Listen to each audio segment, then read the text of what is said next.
Estudiábamos de que Jesús tuvo un sermón un sábado en la mañana en la iglesia de Nazaret.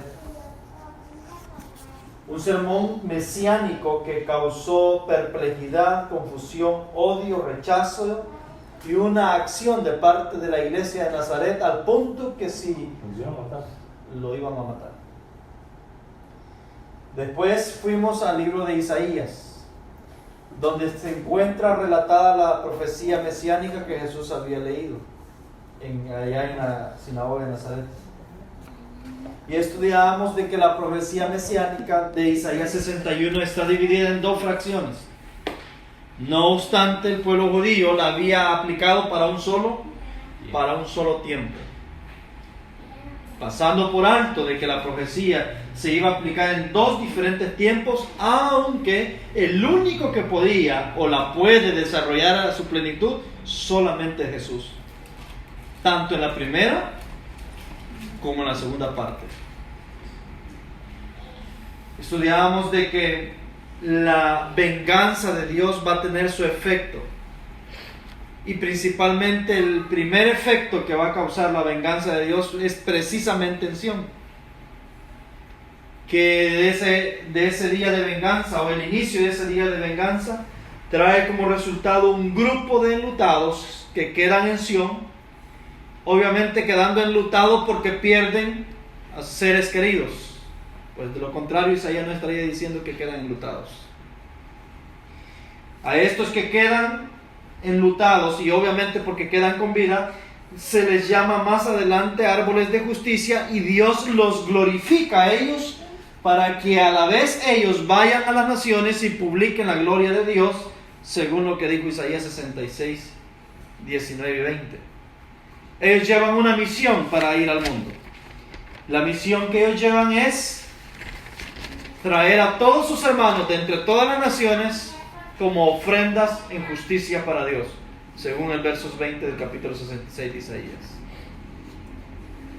Estudiábamos de que el libro de Joel, en el capítulo 2 y en el versículo 1, también nos relata acerca de la obra que debe ser hecha en Sión, y se da una advertencia, que se debe tocar trompeta en Sión y que se le debe dar alarma a Sión. El instrumento que se está tocando en el libro de Joel, capítulo 2, versículo 21, es el instrumento que se usaba para alertar al pueblo ante la inminente llegada de un enemigo. Y usualmente quien tocaba la trompeta para alertar al campamento era precisamente un centinela. Y se tocaba con el fin de despertar al campamento entero que se encontraba descansando o durmiendo o distraído, para anunciarles que se prepararan para enfrentar al enemigo. En este caso, el texto nos da alusión de que el campamento se encontraba dormido, porque dice se le debe poner alarma, y la alarma es un elemento que se usa cuando un individuo está precisamente dormido, para levantarlo. Sí. Pero esta trompeta debe causar un efecto más. Esta trompeta es un llamado, y es obviamente, como estamos tratando con una figura, es un llamado que se le hace a Sión, pero que lo explica mucho mejor todavía el versículo 15 del capítulo 2 de Joel. Dice: tocad trompeta en Sión, versos 15. Pregonad ayuno y llamad a la congregación. Reunid el pueblo y santificad la reunión. Juntad a los ancianos y congregad a los niños y a los que maman, y salga de la cámara el novio y de su tálamo la novia. Y entre la entrada y el altar lloren los sacerdotes y ministros del Señor y digan: perdona a tu pueblo. Y el texto sigue diciendo, sigue hablando. Esos versículos nos describen que esta trompeta debe causar otro efecto, y ese efecto tiene que ser causado en Sión precisamente. ¿Qué es el efecto que va a causar? Es un efecto de una gran reforma y de un gran reavivamiento dentro de Sión. Sión debe despertar y debe devolver de su frialdad a su santidad, a la santidad de Dios. Y quien causa precisamente ese cambio es precisamente el toque de esta trompeta que se está describiendo en el libro de Joel. En el último estudio estudiamos también que la trompeta o el centinela encuentra a Sión, es decir, a su pueblo, a las 10 vírgenes totalmente dormidas por la tardanza que ha tenido el esposo. Y en su condición de estar dormidas todas, no importando las sensatas o las insensatas, dice la escritura que las 10 se han dormido, el centinela debe de sonar la trompeta y debe hacerlas despertar. ¿Cierto? El anuncio es claro, la razón es obvia, única. Mateo dice que el centinela las despierta, el que les grita a medianoche las despierta con el único propósito de que se den cuenta que el esposo está ¿qué? Llegando. Y ellas están en una condición de sueño. El punto es que ¿cuántas despiertan? Todas despiertan. Pero es muy curioso, no despiertan todas para salvación. En realidad las 10 despiertan solamente para darse cuenta de en qué grupo de las 10 se encuentra cada una de ellas. Y para poder saber cuál es la consecuencia de su negligencia o su diligencia que han tenido en tiempos de paz. Las insensatas despiertan para darse cuenta que están perdidas y que no hay forma de revertir la decisión. Y las sensatas despiertan para darse cuenta que valió mucho haber reservado aceite extra para el momento de la crisis y que pueden tener la garantía de entrar a la boda del Cordero. Así es de que aunque el centinela despierta a las 10, no necesariamente las despierta para poder salvarse. Ahora bien, ¿por qué es importante entender el asunto de este despertar y de este llamado que se hace a través de esa trompeta en los labios de Joel, allá en los labios de Mateo, en los labios de Isaías que hemos visto recientemente, de la advertencia y la urgencia de Dios de tratar de advertir a Sión y preparar a Sión para que pueda hacerle frente a este día grande y terrible del Eterno? Nótese, hemos hablado en el estudio anterior que el juicio de la venganza de Dios está dividida en 2 fracciones.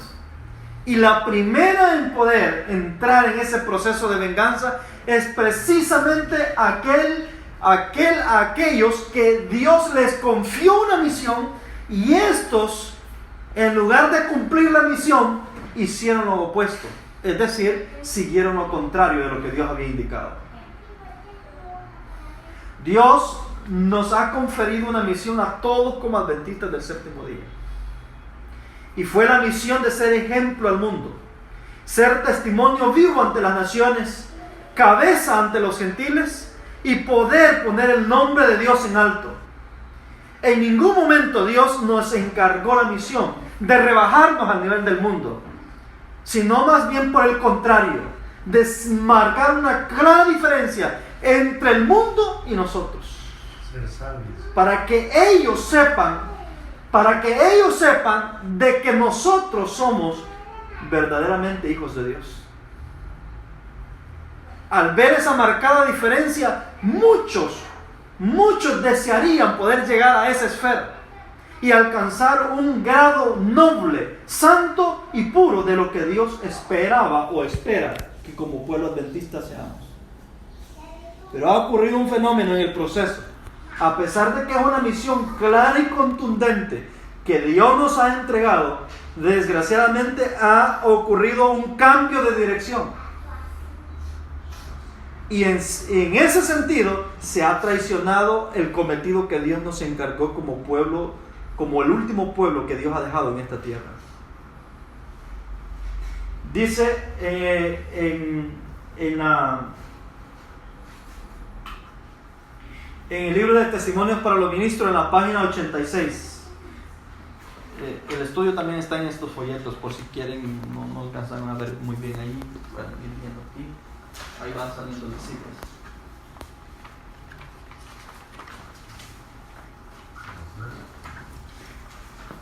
El testimonio para el ministro en la página 86. Dice, está cundiendo en el mundo la impresión de que los adventistas del séptimo día, es decir, nosotros, están dando a la trompeta un sonido incierto y que están siguiendo las sendas de la mundanalidad. Estoy en la primera página, donde dice TM, página 86. ¿Cuál es la impresión que el mundo tiene? Dice, está cundiendo en el mundo la impresión. El mundo tiene una impresión de nosotros. ¿Cuál es la impresión que tiene?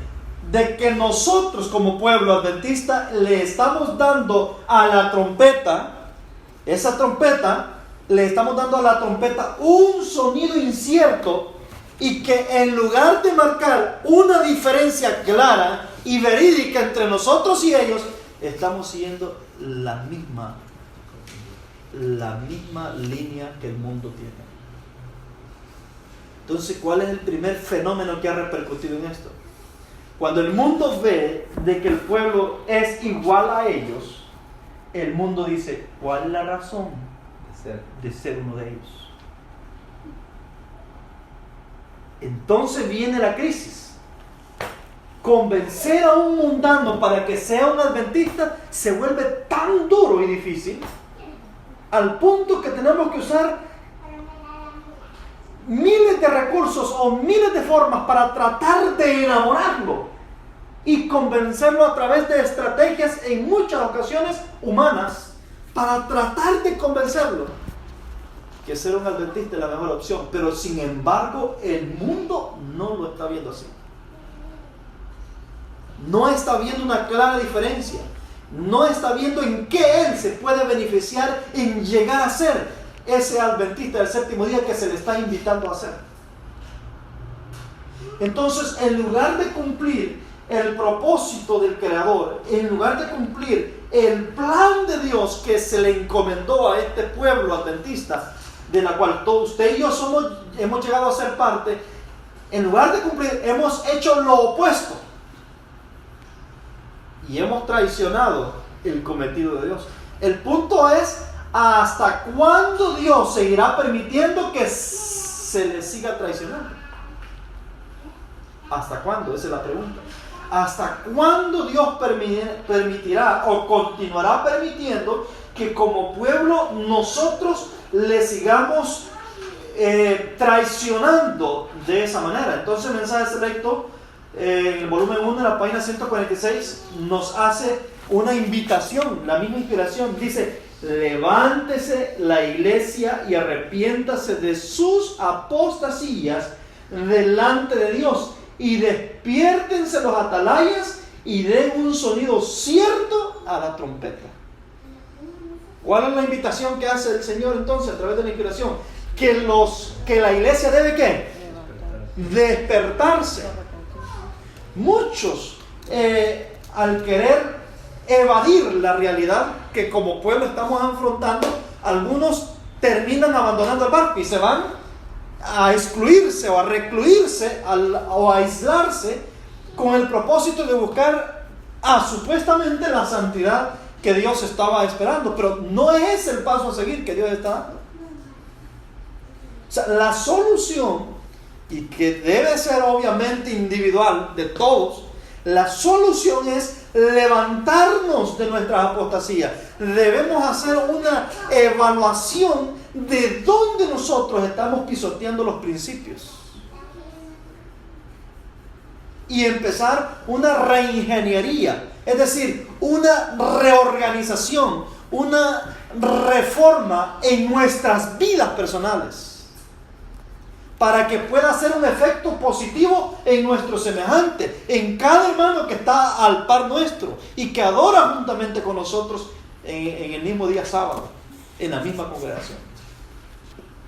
Tenemos una amonestación definida que proclamar. Dios ordena a su siervo, clama a voz en cuello y no te detengas. La orden no es detenerse, sino clamar a voz en cuello. Alza tu voz como trompeta, buscando personas que lo representen.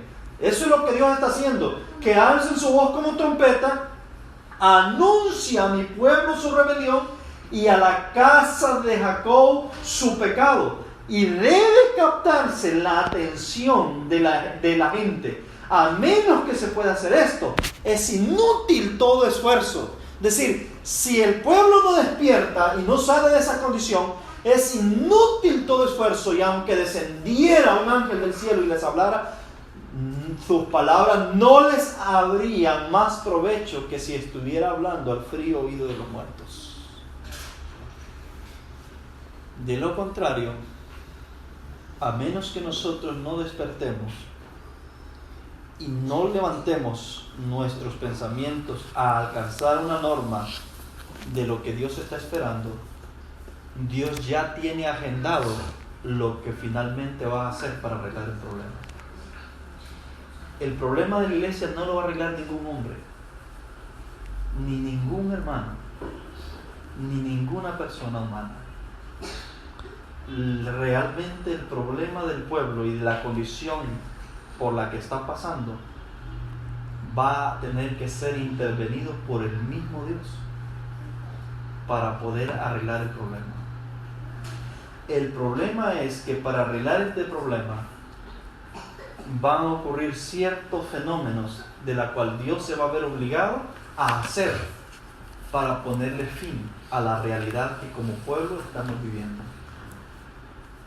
¿Qué es lo que va a hacer? Evento de los últimos días en la página 186. Primero, la trompeta debe ¿qué? Sonar. ¿Cuál es el fin al sonar? Despertar y llamar la atención del pueblo. El propósito de la trompeta es advertir al pueblo y al que está desapercibido que se despierte y que se aliste. Es una señal de alarma. Debe prepararse. Viene el visitador, el que nos va a visitar. Debe prepararse. Pero si de aún después de sonar la trompeta, digamos que se despertó, pero no se convirtió y no se volvió al Dios del cielo y decidió seguir en el mismo sistema de apóstata en la cual hasta ese momento había seguido, entonces viene la segunda fase de lo que Dios va a hacer. Pero no vendrá esta segunda fase hasta que haya venido primero la primera, que es advertir, porque la trompeta en realidad es el acto misericordioso de Dios para poder advertir y preparar a los hijos que están en una condición de sueño dentro del pueblo, pero que aún así decimos estar esperando al maestro. Entonces, ¿qué es lo que hace? Dice el evento de los últimos días, página 186. Las filas raleadas serán llenadas por aquellos a quienes Cristo representó como viniendo a la 11ª hora. ¿Qué es lo que hace con las filas del pueblo? Las ralea.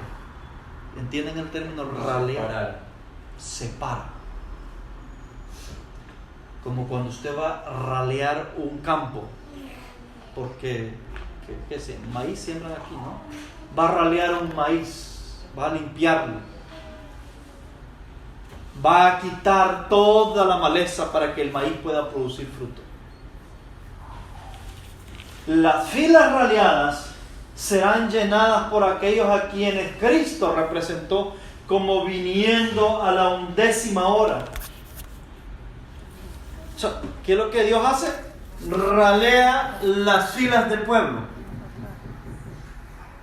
Todo lo que es cizaña, y que solamente Dios puede determinar eso, el hombre no tiene capacidad para discernir qué es cizaña y qué es trigo. La Escritura claramente dice que esa obra solamente la puede identificar Cristo y sus ángeles. Entonces, ¿Qué es lo que hace el Señor? Ralea a su pueblo y separa la cizaña del trigo. Elimina la cizaña. Entonces dice que esa raleada deja como consecuencia vacío dentro de las filas del pueblo. Y ese vacío que deja esa raleada que debe de hacer, debe ser llenada por ¿quiénes? Sustituida por otros que deben de venir a la hora que 11. La última hora de la tierra. El fuerte pregón. Entonces dice, muchos con quien el Espíritu de Dios está contendiendo el tiempo de los juicios destructores de Dios. ¿Cómo es o cuál es la naturaleza del juicio que Dios va a usar para ralear las filas de la iglesia? Destructor. Juicios destructores. Los juicios destructores o estos juicios destructores es el método que el Señor usa para ralear a la iglesia. Entonces dice, el tiempo de los juicios destructores de Dios, es decir, cuando está raleando al pueblo, es el tiempo de la misericordia a la vez para aquellos que hasta el momento no han tenido la oportunidad de aprender qué es la verdad. Es decir, el evento del juicio destructor de Dios para ralear su pueblo, los que han tenido la oportunidad de conocer qué es la verdad, a la vez es una puerta que se le está abriendo a todos aquellos que vagan por el mundo pagano y que hasta ese momento no han recibido oportunidad de saber qué es verdad. Dice la inspiración, el Señor los mira con ternura. ¿A quiénes? A esos que no conocen la verdad todavía. Su corazón misericordioso se conmueve. Su mano, dice, todavía se extiende para salvar. Mientras la puerta se cierra para aquellos que no quisieron entrar. ¿Qué puerta es la que se cierra para estos que no quisieron entrar? La de la gracia.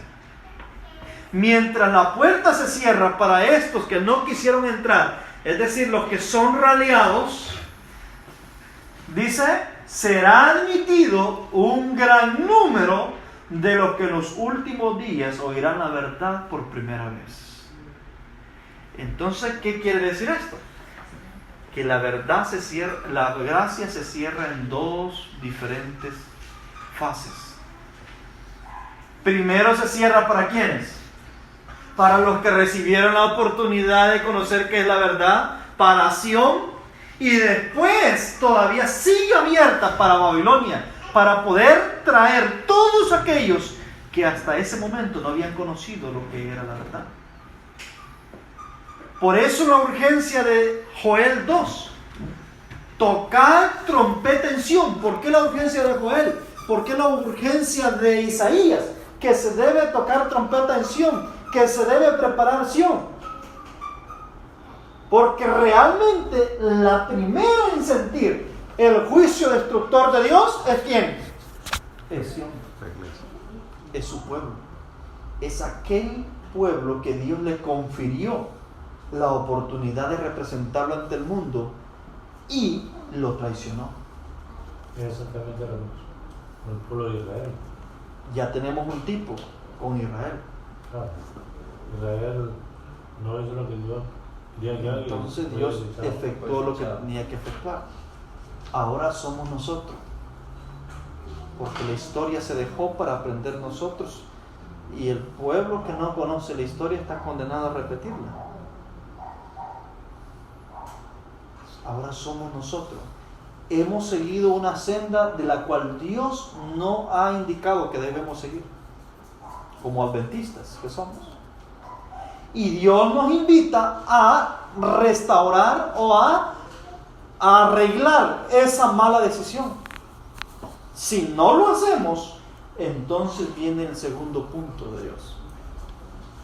Dios no puede llegar hasta el final con un pueblo que no está dispuesto a buscarle y a ser santificado y a alcanzar la norma que Él espera que alcancemos. La iglesia adventista, como todos saben, tiene dos fases. Testimonios para Ministros, página 45. La etapa militante y la etapa triunfante.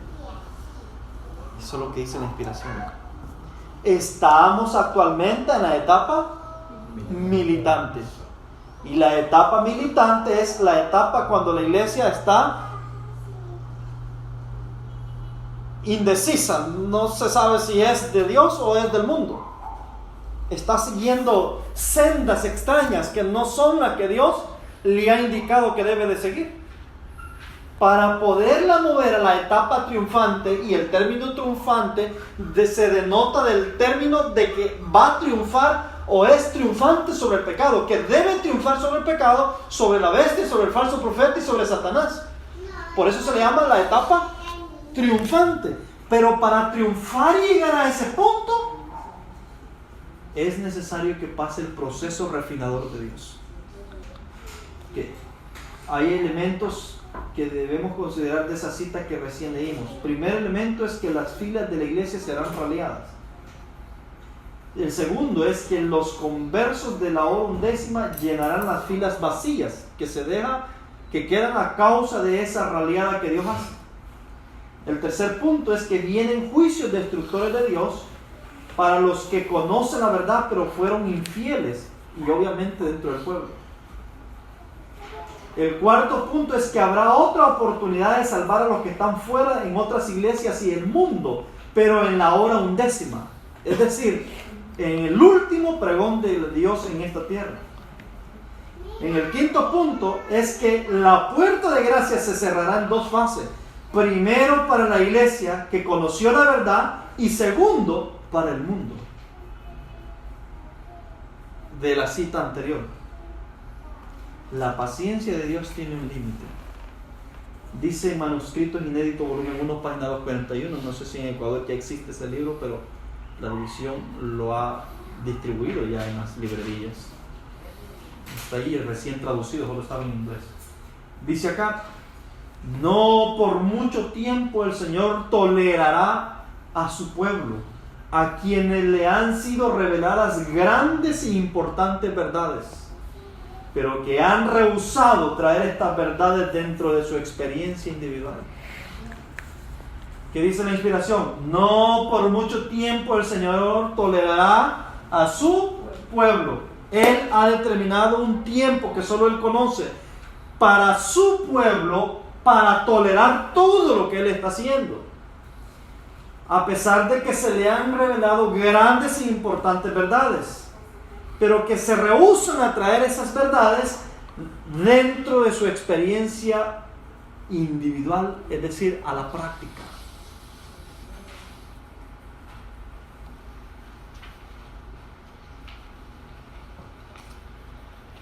Dice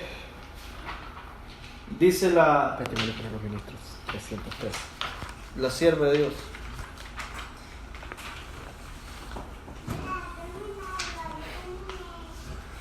el Señor, dice, obrará para purificar a su iglesia.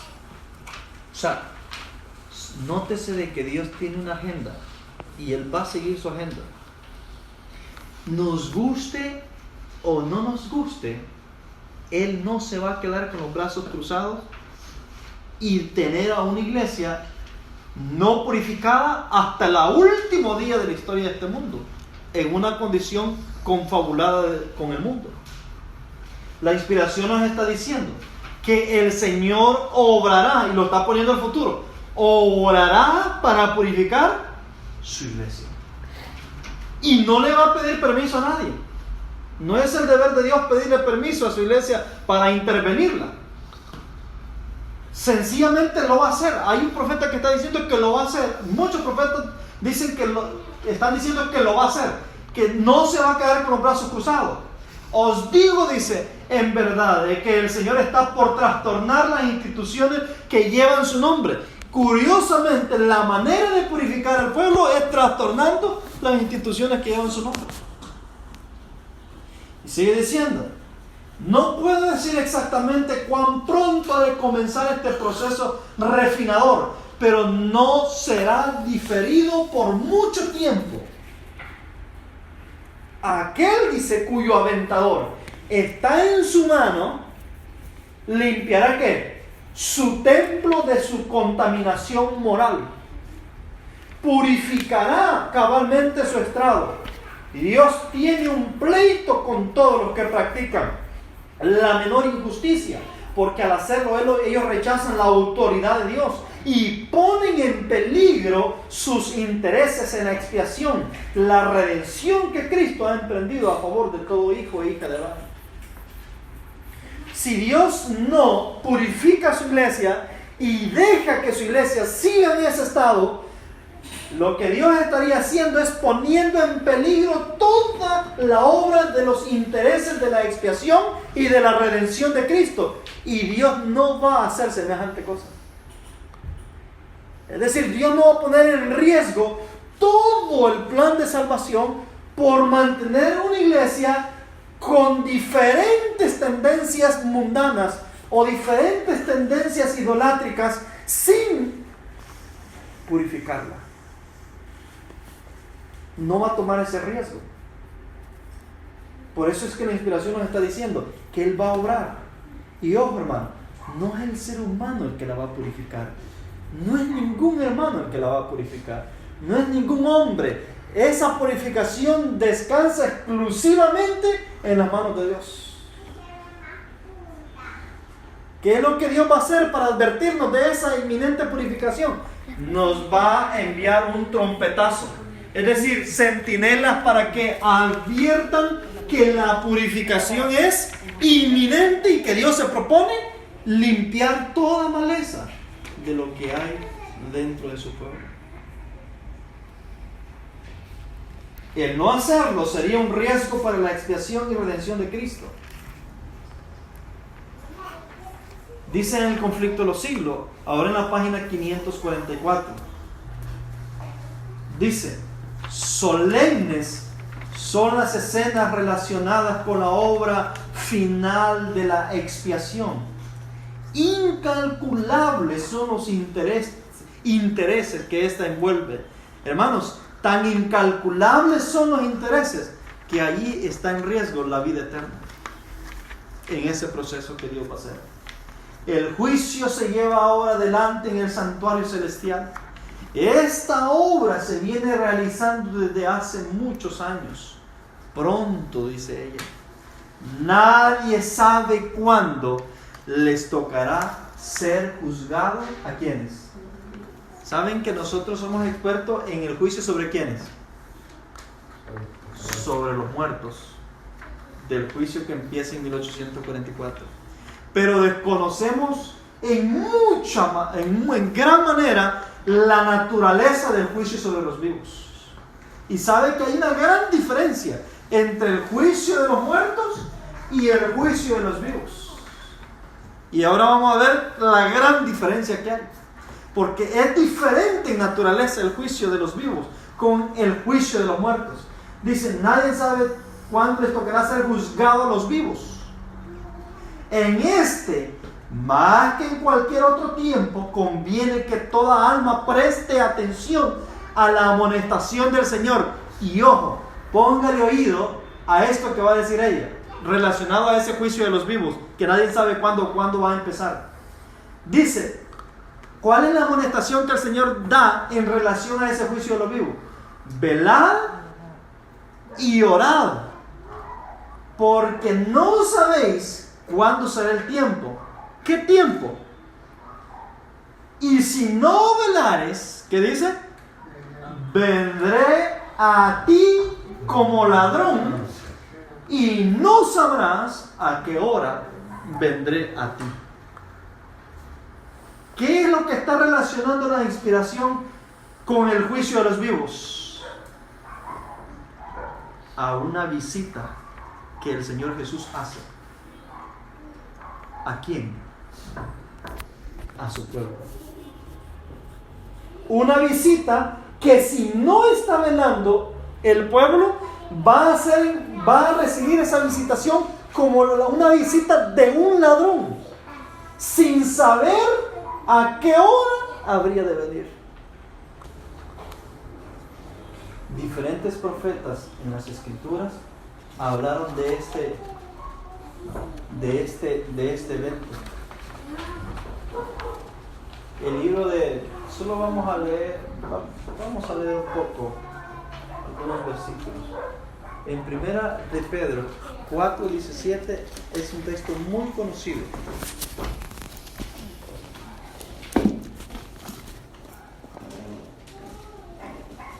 El que lo encuentre primero nos haría el favor de leerlo. Aquí estoy dando todas las demás citas para que se vayan buscando y solo vamos a leer algunas nada más. No todas están en el folleto. Primera de Pedro 4:17. Porque es tiempo de que el juicio empiece por la casa de Dios, y empieza primero por los hombres, cual sea el fin de los que no obedecen el evangelio de Dios. Dice que el juicio debe empezar primeramente por la casa de Dios. Pedro nos está dando el principio, es decir, el principio de cómo va a ser cómo es el recorrido de este juicio. Primero deben ajustarse las cuentas en casa. Eso es lógico. ¿Cómo Dios va a querer venir después a decirle al mundo que Él es un Dios santo, inmaculado, cuando su casa está como corrompida? ¿Cómo Dios va a traer a los babilónicos que van a ser convertidos en la hora 11 en el fuerte pregón? Y los va a traer a su casa, y cuando los babilónicos llegan a su casa se encuentran con una casa como igual que la de ellos o peor en algunas circunstancias. Está fuera de la lógica. Es decir, primeramente lo que Dios hace es ajustar y arreglar sus problemas que están en casa. La casa debe ser barrida antes de que vengan los visitantes. Y eso es precisamente lo que Dios va a hacer. Barrer su casa primero y luego trae a sus visitantes. Entonces, ¿en qué quedamos? Porque ustedes creen, ustedes saben quién es el interesado que actualmente no vengan más mundanos a la iglesia adventista. ¿Ah? El enemigo de la alma, Satanás. Ajá. ¿Ustedes están seguros? Dios. Vamos a leer una cita. Hay un momento, testimonio para ministros en la página, esa cita no está ahí, en la página 46. Miren cuántos misioneros hay en la iglesia. Tenemos 2 misioneros en la iglesia y están trabajando arduamente. No nos confundamos, la iglesia no tiene solo uno, tiene 2 misioneros. Testimonio para ministro, página 46, el primer párrafo. Dice: mientras el Señor trae a la iglesia a aquellos que están verdaderamente convertidos. ¿Quiénes son los que trae el Señor? Los que están verdaderamente convertidos. Satanás al mismo tiempo trae a ella a personas que no están convertidas.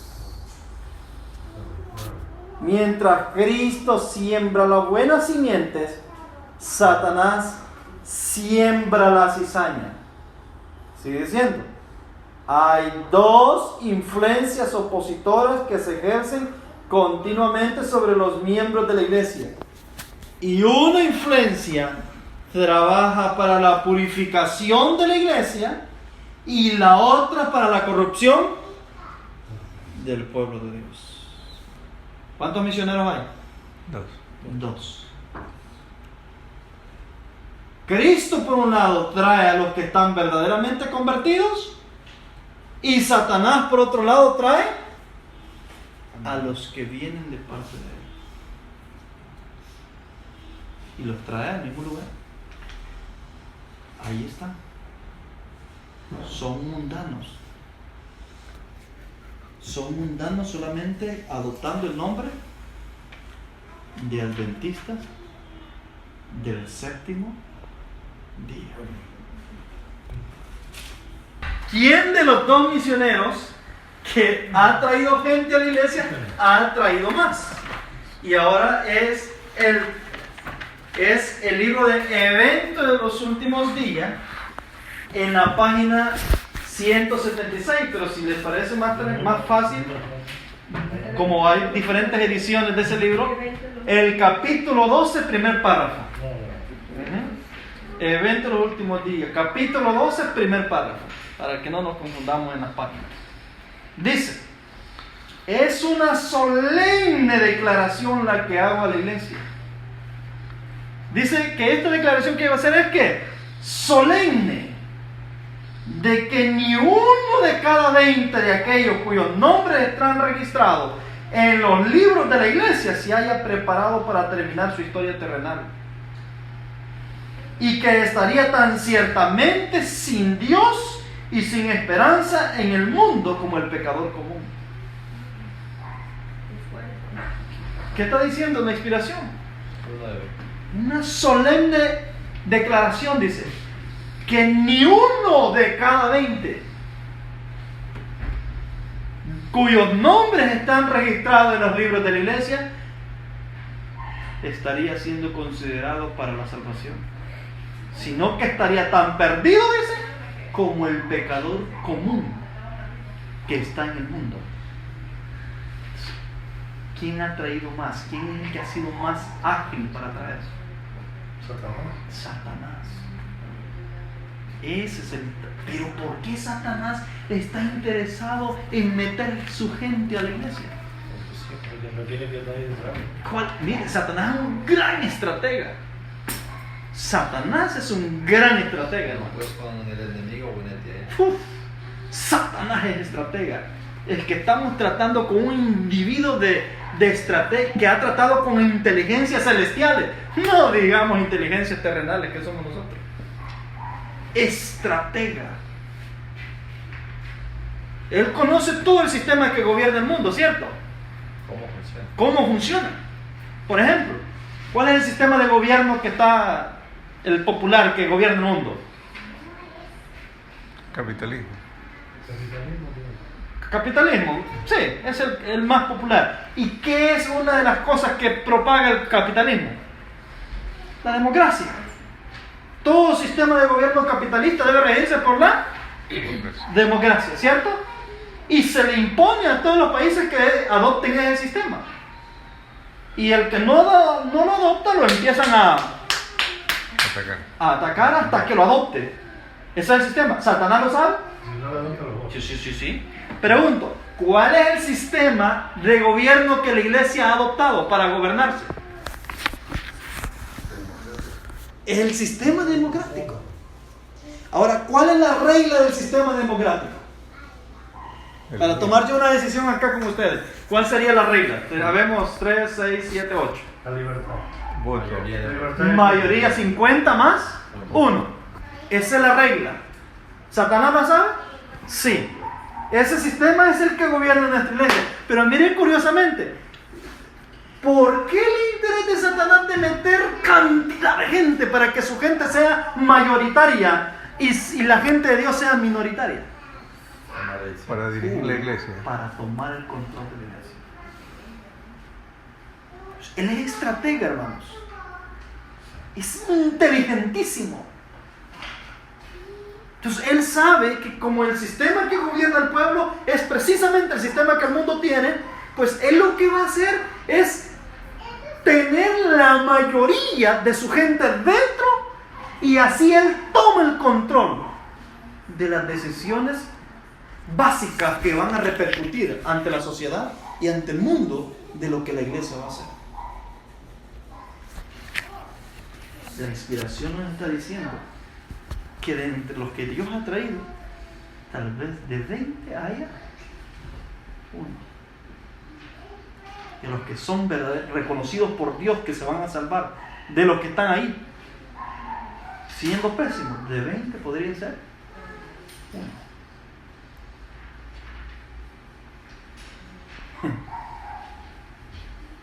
Entonces, obvio que Dios no puede Dios no puede enfrentar la última guerra que va a enfrentar, la guerra de toda la guerra contra el dragón en el fuerte pregón. Dios no puede enfrentarla con una iglesia llena de ¿qué? De infiltrados. Sí, hay una estadística a nivel de la Unión Ecuatoriana que el año pasado, estaba hablando del inicio, se movilizaron 5.000 personas, de las cuales existen 2.000 personas en la iglesia de los Unidos. Sí. ¿Existen 2.000 personas de qué? De los 5.000, 2.000 están y 3.000 se fueron. 5.000 se fueron. Y de los 2.000, Beto O sea, hace se fueron todos por 10 atrás. meses, todos están en Y de los 2020 probablemente, de 20 tal vez uno, fue casado, fue traído por Dios, porque Dios trae lo suyo. Y los trae con un propósito también. ¿Mm? cientos. Ese era 2.000. ¿Cómo? Pero 2.000 serían 20. Son el 5%. Correcto, un 5%. Ok. Esa es la realidad. Ahí estamos, enfrascados, metidos. Porque aquí yo mandaré y haré que la casa de Israel sea zarandeada entre las naciones. ¿Cuándo es que debe ocurrir ese zarandeo? Cuando la casa de Israel esté entre las naciones. No cuando esté allá en su tierra, sino mezclada entre las naciones. Entonces dice, como se zarandea el granero en un arnero y no cae un granito en la tierra. A espada, dice, morirán todos los pecadores de mi pueblo, que dicen, no se acercará ni nos alcanzará el mal. Dice Amós, a espada morirán todos los pecadores. Este es un zarandeo físico que Dios hace de la casa de Israel esparcida sobre todas las naciones. Un juicio que Dios hace sobre ellos, sobre el pueblo de Dios. Dice, porque han puesto o se han refugiado bajo un punto de seguridad propia, una seguridad que no puede respaldarla el Señor, es decir, no puede garantizarla el Señor, porque se han refugiado en una seguridad pecaminosa. En el libro de Testimonios 5, en la página 75, dice, la hermana Juan le llama a este día de purificación. Dice, pero los días de la purificación de la iglesia se aproximan velozmente. Es decir, es inminente que Dios va a purificar su iglesia, nos guste o no nos guste, lo va a tener que hacer. Nos guste o no nos guste, Dios en su misericordia extiende su brazo providencial y nos permite a nosotros tomar decisiones que sean para nuestro bien, y podamos así librarnos de esa intervención que Dios pretende hacer. Ojo, la intervención de Dios o la venganza de Dios es exclusivamente para los esaúitas. De acuerdo a Isaías, en Isaías 63:4.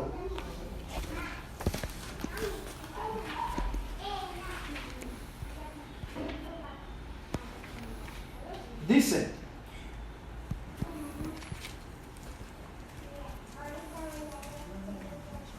bueno, verso 1, dice, ¿quién es este que viene de Edom, de Bosra, con vestiduras rojas? Este que es hermoso en su vestir, que marcha en la grandeza de su poder. Yo, el que hablo en justicia, poderoso para salvar. Pero ¿por qué roja tu vestidura? Y tus ropas como el que ha pisado el lagar. He pisado el lagar yo solo, y de los pueblos nadie fue conmigo. Los pisé en mi ira y los hollé en mi furor, y su sangre salpicó mis vestiduras y manché todo mi ropaje, porque el día de venganza está en mi corazón y el año de mis redimidos ha llegado. ¿Sobre quién se efectúa esa venganza que está describiendo Isaías? Sobre Edom, ¿cierto? ¿Quién es Edom? Génesis 35. Sí, exacto, los edomitas. ¿Quiénes son los edomitas? Vamos a ver lo que dice Génesis. ¿Quiénes eran en ese tiempo? Era pariente de los... Génesis 36. Y estas son las generaciones de Esaú, el cual es Edom. Ah, sí. Ok. Era que era Saúl. ¿Quién es Edom? Los islámicos. No, o sea, en la literalidad, sí. No, eran los... ¿De de dónde procedía Edom? ¿Quién era el padre de Edom? Esaú. Esaú. ¿Y quién es Esaú? Fue el primer rey de Israel. No. Esaú, hermano de Jacob. El hermano de Jacob. Esaú es el hermano de Jacob. Hijo de El Esaú. primer hermano. Rechazó la El primer hijo bendición. de... Sí, sí. Hay una historia de estos dos chicos, Esaú y Jacob. Y Jacob. Es más, Edom y Israel son ¿qué? Hermano. Hermanos.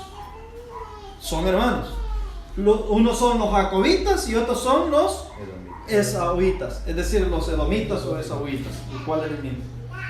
Miren lo interesante. Vayámonos a los progenitores y con eso vamos a concluir. En el libro de Génesis, en el capítulo 25, dice lo siguiente. Versículo 25, capítulo 25, versículo 21. Aquí hay una historia que no de puro gusto fue dejada la inspiración, porque aquí hay una lección. Hemos leído en Isaías que Jesús se va a vengar de Edom, ¿de acuerdo? De Edom. Versos 21. Y oró Isaac al Señor por su esposa, que era estéril, y lo aceptó el Señor, y concibió Rebeca su esposa. Y los hijos se combatían dentro de ella. Y dijo: si es así, ¿para qué vivo yo? Y fue a consultar al Eterno. Miren la naturaleza de estos dos. Eran dos hermanos, gemelos, pero diferentes. Porque la King James dice que eran gemelos, pero resulta que eran diferentes en apariencia. Es decir, el gemelo tiene la tendencia a ser igualito, pero en este caso está ocurriendo una anormalidad en el orden natural. Son gemelos, pero diferentes en carácter. Y son, sí, en físico, en carácter, en físico, en todo. Entonces, nótese, son dos hermanos. ¿Cuál es la particularidad de estos dos hermanos?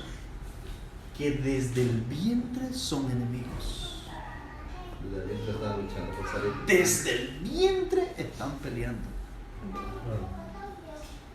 Y dice que dice de que el dolor era tan grande en el vientre de la pobre Rebeca que deseó mejor morirse. Abortar o morirse ella. ¿Para qué vivir más?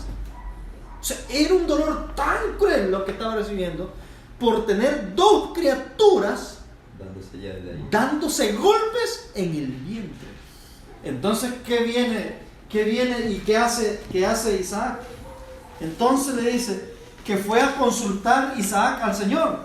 Y en el verso 23, y le respondió el Señor: 2 pueblos hay en tu seno. ¿Qué es lo que había? 2 pueblos en el mismo vientre. 2 pueblos. 2 hijos. Uno iba a ser el primogénito de ellos, de los dos. Porque nació primero. Porque iban a ser primero. Y el otro iba a ser su servidor, es decir, su hermano, que era Jacob. Entonces le dice al Señor: 2 pueblos hay en tu seno, y 2 pueblos serán divididos desde tus entrañas. Y un pueblo será más fuerte que el otro pueblo, y el mayor servirá al menor. Para resumir, ¿cuál era la característica? ¿En qué se caracterizaban espiritualmente Esaú de Jacob? Esaú no le importaba. Esaú no le importaba las las cosas de Dios. importista. Era él. indiferente. ¿Tenía un privilegio Esaú? Sí, le dio el privilegio más grande que podía recibir un hijo en ese tiempo. Es el primogénito. El primogénito. Otro Caín. Igual, el primogénito. Esaú, perdón, era un individuo que era desinteresado en las cosas espirituales. Era de casa inclusive. Era un hombre que no le interesaba los principios de Dios. Incluso se casó con mujeres paganas, desobedeciendo la orden de sus padres. Él vivió para agradar a sus padres, pero no para agradar a Dios. ¿Esaú? Ni para ellos. No. Esaú vivió para agradarse a sí mismo. Para él. Porque incluso tomó a mujeres que los padres no estaban de acuerdo a que lo tomaran y a él le importó el consejo de los padres. Era rebelde en su naturaleza. Estos dos pueblos que están ahí, uno de ellos recibe la venganza de Dios. Estos dos pueblos, en la terminología actual, también están dentro del mismo vientre, dentro del mismo pueblo. Hoy en día, si viene una venganza que Dios va a efectuar, y esta venganza es precisamente sobre Esaú, sobre Edom, los edomitas descendientes de Esaú, es obvio, y como estamos también esperando una angustia de Jacob, es obvio que en la actualidad en el pueblo adventista están divididos en dos fracciones. Un grupo son esaúitas y otro grupo son ¿qué? Jacobitas o israelitas. Pero ambos están en el mismo ¿qué? En el mismo pueblo, entre la misma mujer, entre la misma iglesia. Ahí están los dos grupos. Pero son ¿qué? Contrarios entre ellos. Contrarios. ¿Ambos son pecadores? Sí. Ambos son pecadores, pero hay una mínima diferencia entre ambos. Tiene bendición. Uno tiene la bendición porque en realidad quería la bendición. El problema fue que usó un método incorrecto para obtenerla. Porque la inspiración dice que Dios ya había determinado darle la bendición a Jacob. Y en el momento que Isaac fuera a poner su mano, un ángel iba a descender y iba a cruzar las manos, sin que éste se diera cuenta. Y la bendición del primogénito le iba a caer a Jacob. Pero lo más terrible fue el que por un plato de comida vendió su primogénito. Entonces, aquí están los dos pueblos. Y la inspiración nos está diciendo que sobre uno de estos dos viene la venganza. Quiere decir que los que son redimidos o los que son librados de la intervención de Dios, ¿quiénes son? ¿Quiénes son? Los jacobitas. Por eso es que Juan está viendo cuántos redimidos allá en Apocalipsis 7. 144,000. ¿De dónde? ¿De las tribus de Saúl o de las tribus de Jacob? Porque Saúl también tuvo tribus. De Jacob. De Jacob. No esaúitas. Son los que predominan. Son los que logran permanecer. Muy bien, hermanos. Vamos a aterrizar acá. Oye, me quedó una incógnita de la vez pasada que dijo que la iba a revelar hoy. Ajá. Cuando estaban de las vírgenes, dice: ey, despiértese. ¿Quién es ese ey, despiértese? El rey viene, el novio viene. El profeta Elías, según Malaquías 4, porque él es el que viene antes del día grande y terrible. Ya, pero en la actualidad. Ese es un estudio que hay que verlo bajo la óptica de los profetas. Sí. Eso lo vamos a tener, el estudio, si Dios permite. Muy bien. Bueno, ¿y de aquí cuándo? Pedimos, Señor, que el Espíritu Santo pueda hacer el resto en nuestros corazones. Ayúdanos, oh Dios, a poder escuchar su voz, hacer los preparativos solemnes que es necesario hacer para poder estar listos y preparados para el día de la visitación. Amén, Señor. Danos, Señor, una noche maravillosa y reparadora y permítenos descansar y poder presentarnos el día de mañana con el deseo de aprender y conocer aún más palabra. Quédate, Señor, en cada uno y llévanos con bien y tu protección hacia nuestro lugar de destino. En el nombre de Jesús nuestro Señor. Amén. Amén. ¿A qué hora mañana?